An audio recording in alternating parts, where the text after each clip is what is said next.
सभी साथियों को जोहार। जय आदिवासी।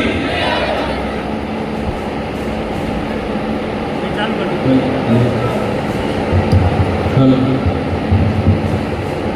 साथियों, आज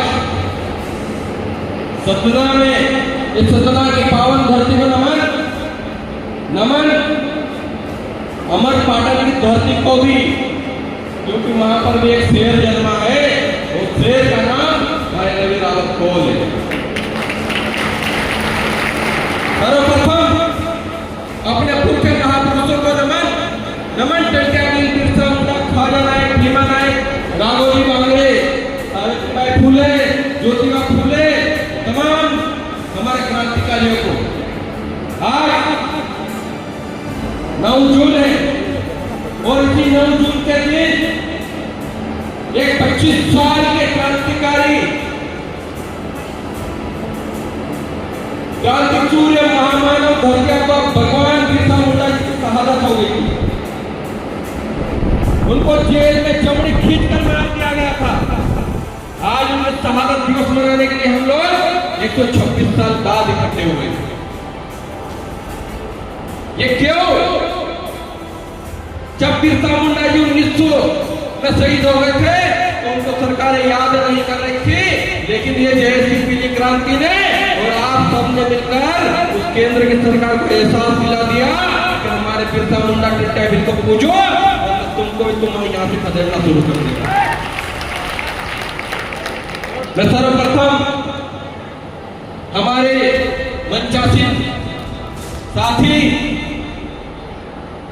जयस के प्रदेश अध्यक्ष भाई पवन डावर जी, जयस छात्र संगठन के प्रदेश अध्यक्ष भाई बाबूलाल बघेल जी, जयस प्रदेश के कार्यकारी अध्यक्ष जीवन ठाकुर जी और रीवा संभाग के अध्यक्ष भाई राम कृष्ण कौल जी और आपके यहाँ के खुखार शेर, सतना के टाइगर भाई रवि रावत जी और उनके साथ कंधे से कंधा मिलाकर चलने वाली दीदी जो हर जगह नजर आती है, बड़ी बहन सविता रावत दीदी, और साथ ही साथ हिंदू या उज्जैन, अपना रीवा, सतना, मेहर, मऊगंज और तमाम जो 7 जिले हैं, 7 जिला के जिलाध्यक्ष, तमाम पदाधिकारीगण और साथ ही साथ मंच पर भी बैठे हैं, सामने भी बैठे हैं वरिष्ठ, जिनके बाल सफेद हो गए हैं लेकिन वो भी हमारा अनुभव, उनका अनुभव देने के लिए हमारे साथ बैठे हुए हैं। उनको भी क्रांतिकारी जोहार, जय आदिवासी। साथ ही साथ आप तमाम साथियों को, माताओं बहनों को मेरा क्रांतिकारी जोहार, क्योंकि हम लोग एक मिशन लेकर चले हैं। अभी मुझसे पूर्व वक्ताओं ने, सभी अतिथियों ने, मंचासीन जिला अध्यक्षों ने, प्रभारियों ने और रवि भाई ने भी अपनी बात रखी। और रवि भाई जब आपको बिठा रहे थे तो कह रहे थे ये लड़ाई कुर्सी की लड़ाई है, लेकिन हम लोगों को ये अब समझना पड़ेगा। सबसे पहले तो आप ये बताइए कि यहाँ पर आदिवासी आए हैं या वनवासी आए हैं? आदिवासी आए हैं। सब आदिवासी है। आप अगर बताइए सब आदिवासी है ना, तो सरकार को हम कहना चाहते हैं कि हम वनवासी नहीं, हम आदिवासी हैं, और आदिवासी नहीं, देश के मूल मालिक हैं हम लोग। अभी आप लोगों ने सुना होगा कि केंद्र की सरकार हमको वनवासी कह रही है। उनको आदिवासी शब्द से दिक्कत है। वो आदिवासियों को आदिवासी नहीं कहते हैं। वो इसलिए नहीं कहते हैं क्योंकि आदिवासी कहने से आप इस धरती के, देश के मूल मालिक कहला जाओगे, इसलिए वो आपको आदिवासी नहीं वनवासी कहते हैं। ये हम लोगों को समझना पड़ेगा। और ये कौन कर रहा है? ये वही कांग्रेस भाजपा के लोग जो आदिवासियों की पहचान छीनने का काम किए थे। उस पहचान को जिंदा रखने का नाम है, उस नाम को हम लोग जय आदिवासी युवा शक्ति जयस कहते हैं। आप लोगों ने ये पीला झंडा, पीला गमछा देखा। आपके बीच में आपकी जमीन की लड़ाई लड़ने पहले कौन आकर खड़ा होता है? कौन खड़ा होता है? भाई रवि रावत, कोल, रामकृष्ण कोल और तमाम ये जिलाध्यक्ष हमारे साथी, यही लोग खड़े होते हैं ना, या कोई नेता आकर आप लोगों के लिए खड़ा होता है? कौन खड़ा होता है? नेता ये भाई लोग। जब ये भाई लोग आपके लिए हर समय खड़े रहते हैं, आपके अधिकारों की लड़ाई लड़ने के लिए खड़े रहते हैं, तो हमारी जिम्मेदारी क्या बनती है? हमारी जिम्मेदारी बनती है कि हम लोग उस भाई का हाथ मजबूत करें, उस भाई को सहारा दें। और मुझे तो यकीन है कि जिस भाई लोगों के साथ में ये माताएं बहनें खड़ी हो जाती है, उसको दुनिया की ताकत पीछे नहीं हटने देती है, वो सफलता को प्राप्त करता है। हम लोगों के जब क्रांतिकारी हमारे पुरखे लड़े थे, डंडा वीर बिरसा मुंडा, खाजा नायक, भीमा नायक, उनके साथ में भी नारी शक्तियां, माता शक्तियां कंधे से कंधा मिलाकर लड़ रही थी, इसलिए उन्होंने अंग्रेजों को यहाँ से खदेड़कर बाहर भगा दिया। आप भी कंधा से कंधा मिलाकर लड़ोगे तो फर्जी नेताओं को आपके क्षेत्र से बाहर भगाकर आपके भाई को कुर्सी पर बिठा दोगे। सिर्फ ये राजनीति की बात नहीं है, लेकिन राजनीति इसलिए करनी पड़ रही है क्योंकि आपके नियम, कायदे, कानून, आपके जंगल जमीन छीनने का जो कानून है, वो कानून सदनों में बनता है और सदनों में हमारे लोग, हम लोग नहीं भेज पा रहे हैं। भेज पा रहे हैं क्या? आप बताइए, आपकी आवाज उठाने के लिए सदन में कौन बोलता है? आज फॉरेस्ट विभाग वाले आपकी जमीन छीनने के लिए आ जाते हैं, उसकी आवाज कौन बनता है? यही हमारे भाई लोग, जिनको हमने नेता बनाया, वो क्या करते हैं? सिर्फ टेबल ठोकने का काम करते हैं, बस वो इतना कर देते हैं, बस उससे ज्यादा कुछ नहीं आता। तो हमको इतना करने वाले लोग चाहिए या रवि भाई कोल जैसे जहाने वाले लोग चाहिए, या आप लोगों को तय करना पड़ेगा? क्योंकि मैंने सुना है यहाँ की जो मेयर, जो नया जिला बना है, उस नए जिले में 2 विधानसभा सीटें हैं। दो में हमारे पाटन जो क्षेत्र है, वहां पर हमारा आदिवासी समुदाय कितनी बहुतायत मात्रा में है, कितनी संख्या बल में है, लेकिन हम लोग एकजुट नहीं है, इसलिए हमारा जनप्रतिनिधि या हमारा नेतृत्व हम लोग वहां तक पहुंचा नहीं पा रहे हैं। हम लोगों को समाज को जागरूक करने के साथ साथ उस पायदान पे, उस कुर्सी पे भी बिठाने की जरूरत है जहां से आपके लिए नियम, कायदे, कानून बन रहे हैं। आपके बच्चे छोटे छोटे हैं, अभी स्कूल जाते हैं, उनके पेपर लीक हो जाते हैं, उनकी पढ़ाई से नहीं हो पा रही है, उसकी जिम्मेदारी उठाने वाला एक साथी चाहिए, वो मजबूत साथी चाहिए, इसलिए हम लोग यहाँ तक आए हैं। और आज देखकर बहुत खुशी हुई, बहुत अभिभूत हुआ कि जब हम लोग आए थे तो ये जो पूरा टाउन वाले भर चुका था, यहाँ बैठने की जगह नहीं थी। ये आप लोगों की मेहनत बताती है, ये तमाम यहाँ पर मंच पर बैठे साथियों की मेहनत बताती है। और आज सतना में कार्यक्रम हुआ, तब भी टाउन हॉल भर गया। तो हमारे पार्टनर में तो आप एक मैदान भर दोगे? भर देंगे कि नहीं भर देंगे? तो हमको क्या करना पड़ेगा? हमको हमारे भाई का हाथ मजबूत करना पड़ेगा। अगर हमारे भाई का हमने हाथ मजबूती से पकड़ लिया और मजबूत कर दिया, तो मैं विश्वास दिलाता हूं कि भाई रवि कोल जो है आपके लिए जिस तरीके से यहाँ संघर्ष करता है, कड़ी धूप में बैठता है, सदन में भी उन नेताओं के छक्के छुड़ाने का काम करेगा। आपको जानकारी के लिए बता दूं कि जब एमआई का चौहा कांड हुआ था, तो एमआई के चौहा कांड में हम लोग जब बैठे हुए थे, तो भाई रवि रावत आए और हमारे साथ लगातार 8 दिन तक बैठे रहे। और वो सिर्फ एक जोड़ी कपड़े में आए थे, जो पहने हुए थे वही कपड़े में आ गए। 4 दिन हो गए, हमने कहा 4 दिन तक तो हम लोग भी नहीं नहाए थे। हमने कहा भाई पसीने में अब तो हालत खराब है, कपड़े चेंज कर लेते हैं। रवि भाई को पूछा कपड़े लाए कि नहीं लाए, तो यहाँ से सीधे इंदौर पहुंच गए, कपड़े भी लेकर नहीं गए। वो जुनून बताता है जब समाज की बात आएगी तो किलोमीटर मायने नहीं रखते, वहां का संघर्ष मायने रखता है, वो न्याय मायने रखता है। ऐसा साथी आप लोगों के बीच में, ऐसे साथी नहीं मिलते हैं। हम 25 वर्ष में शहीद हो गए, क्रांतिकारी बिरसा मुंडा जी की बात कर रहे हैं। भाई रवि रावत की उम्र कितनी होगी? लगभग 25-26 साल, यही उम्र है। इसी उम्र में वो भगवान कहला गए और उनके अधूरे सपनों को पूरा करने का काम ये जय आदिवासी युवा शक्ति कर रही है, ये सब बैठे हुए लोग कर रहे हैं, आप सब हम लोग मिलकर कर रहे हैं। आज हमारे पास रहने के लिए सिर्फ 3% जमीन है और उसी जमीन पर हम लोग अपनी आजीविका चला रहे हैं। लेकिन आपके पास नौकरी लगने के क्या साधन है, आपके पास पढ़ाई के क्या साधन है, आपकी बात उठाने के लिए कौन है, इस बात पर हम चिंतन मनन नहीं करते हैं।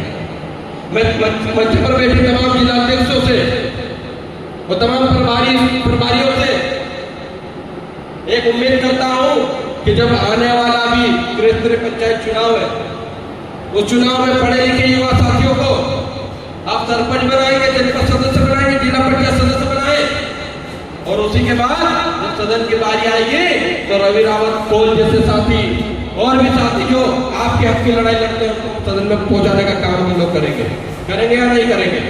करेंगे। इसके लिए क्या लगेगा? आपका साथ, थोड़े बहुत पैसे भी लग सकते हैं आपके, लगाओगे कि लगाओगे? क्योंकि एक बार आप लोगों ने मेहनत कर ली तन मन धन से, भाई रवि रावत को वहां पहुंचाने का काम कर दिया तो निश्चित तौर पर उसके बाद परेशानी नहीं आएगी क्या रवि भाई? आने दोगे क्या? तो मेरा सिर्फ इतना कहना है कि आपके क्षेत्र में, आपके सतना जिले में जो बिरसा मुंडा जी का अधूरा सपना पूरा करने के लिए जो क्रांतिकारी साथी है, बाएं का हाथ पकड़कर आगे खींच कर ले जाना है और आप लोगों को करके दिखाना है।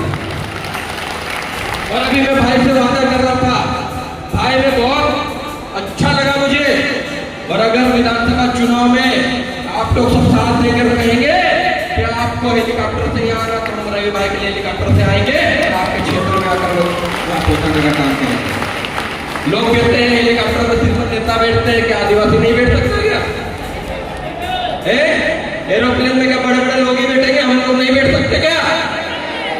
फिर हमारे लोग, हमारी बहनें, हमारी माताएं भी एरोप्लेन में बैठना चाहिए, हेलीकॉप्टर में बैठना चाहिए, और वो काम हम लोग करके दिखाएंगे। इस मध्य प्रदेश का इतिहास बदलकर दिखाएंगे, मध्य प्रदेश में नई शुरुआत करके दिखाएंगे। और शुरुआत कांग्रेस भाजपा से नहीं होगी। आपको लगता है कि कांग्रेस भाजपा से करेंगे, तो बिल्कुल भी नहीं, क्योंकि इसी कांग्रेस भाजपा ने आपकी जमीन छीनी, आपका शिक्षा का अधिकार छीना। हम लोग हमारा झंडा और डंडा लेकर भाई को पहुंचाने का काम करेंगे, ठीक है?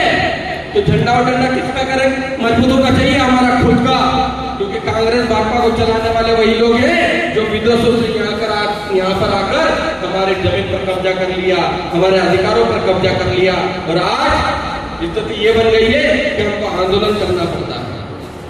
यहाँ के मैंने सतना के आंदोलन देखे, रीवा के आंदोलन देखे, यहाँ की जो पूरी टीम है पूरी शिद्दत के साथ और सब लोग साथ मिलकर एक ऐसा आंदोलन खड़ा करते हैं जिसकी गूंज पूरे मध्य प्रदेश में सुनाई देती है। आप बधाई के पात्र रहो।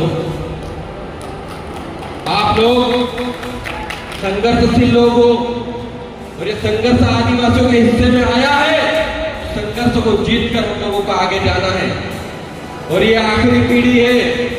अगर आदिवासियों को बचाना है, इन बच्चों के भविष्य को बचाना है, आपके जन्म जमीन, आपके घर को बचाना है, तो आपको एक ठानना पड़ेगा, आपको एक संकल्प लेना पड़ेगा। वो संकल्प आपकी भलाई के लिए, हमारे अधिकारों के लिए, और उस संकल्प से ये होगा कि समाज का अस्तित्व जिंदा रहेगा। वरना आने वाले समय में आप लोगों ने देखा, ये वनवासी कहने लगे हैं। वनवासी का मतलब क्या होता है पता है आपको? वन में कौन कौन रहता है? गाय, शेर, चीते, भालू, लोमड़ी, पक्षी, चिड़िया सब रहती है। उसको ये लोग क्या कहते हैं? भालू को भालू कहते हैं, शेर को शेर कहते हैं, लोमड़ी को लोमड़ी कहते हैं। और उसी जंगल को संरक्षित करके वो उसको रहने लायक बनाने वाले आदिवासी को वनवासी कहते हैं। वो जानवर से भी बदतर हम लोगों को बोल रहे हैं। इसलिए हमको आदिवासी शब्द पे गर्व होना चाहिए।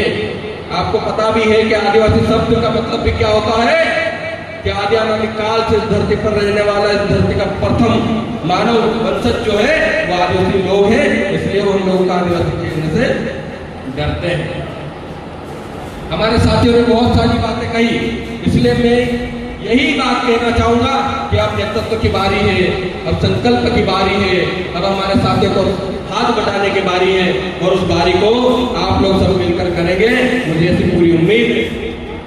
क्योंकि सतना में जब से हम आए हैं तब से एक अलग एनर्जी देखने को मिल रही है, एक अलग यहाँ का माहौल देखने को मिल रहा है। मुझे और भी साथी लोग मिलने आए थे, चाहे वो दलित समाज के हो, ओबीसी समाज के हो, पिछड़ा वर्ग के हो, वो भी मुझसे मिलकर गए। उन्होंने क्या कहा?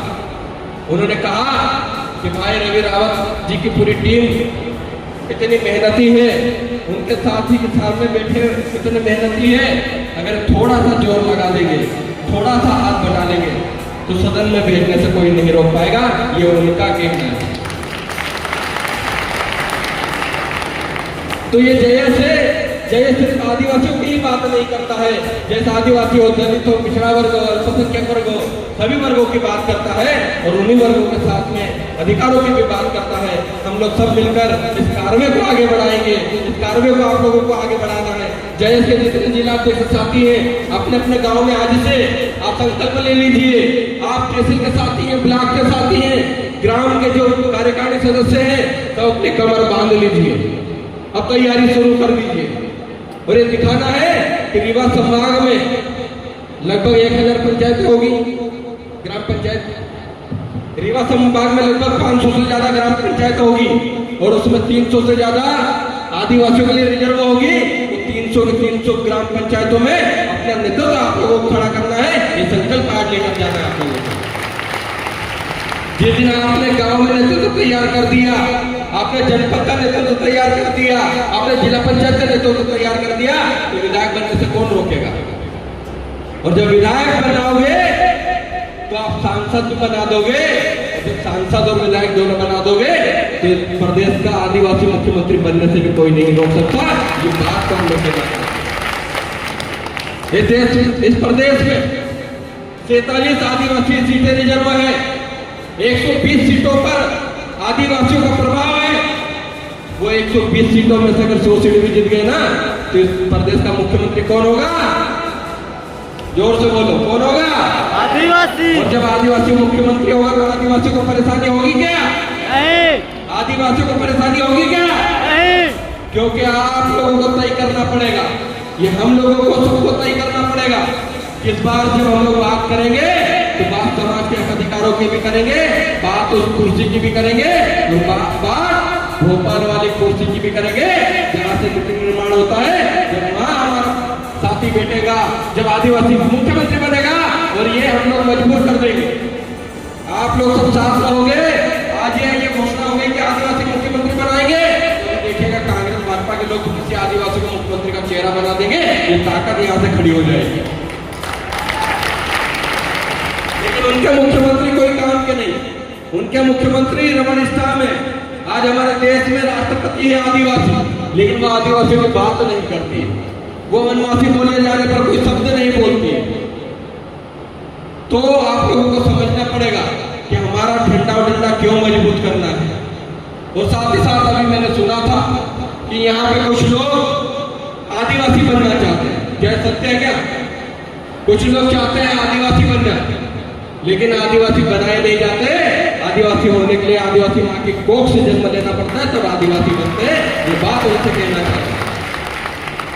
आप अनुसूचित जाति के फर्जी सर्टिफिकेट बना सकते हैं, आप कुछ भी कर सकते हैं, लेकिन आदिवासी बनने के लिए क्या होगा कि आदिवासी माँ की कोख से और आदिवासी पिता के घर में लेना पड़ेगा, तब वो आदिवासी कहलाएगा। तो बस इतना ही कहूंगा कि आप सबने और इस आयोजन टीम ने बहुत मेहनत करके आज का कार्यक्रम बहुत सफल बनाया। और आज का कार्यक्रम तो इस टाउन हॉल में हुआ है। अगला कार्यक्रम हम रवि भाई जहाँ कहेंगे, आपकी पूरी टीम जहाँ कहेगी वहाँ करने आएंगे। आप लोग जहाँ कहोगे वहाँ करने आएंगे। अगर ये लोग आपकी नहीं सुने तो आप लोग बता देना, आवाज लगा देना कि लोकल भैया वहाँ आना, तो हम लोग आ जाएंगे। हम तो आपके बीच के आपके साथ संघर्ष करने वाले लोग हैं, हम संघर्ष से भट्टी से तपकर निकलने वाले लोग हैं। और इस संघर्ष की भट्टी से निकलकर पसीना बहाते हुए हमारे साथियों को हमने देखा है, लेकिन वो साथी भी कब तक करेंगे? उन साथियों को आपका मदद की जरूरत है, आपका साथ है, इसलिए आज भी दोगे, पूरी दमदारी से हम आगे भी लड़ने के लिए तैयार हैं। और इसी शब्दों के साथ मैं अपनी बात को खत्म करूंगा।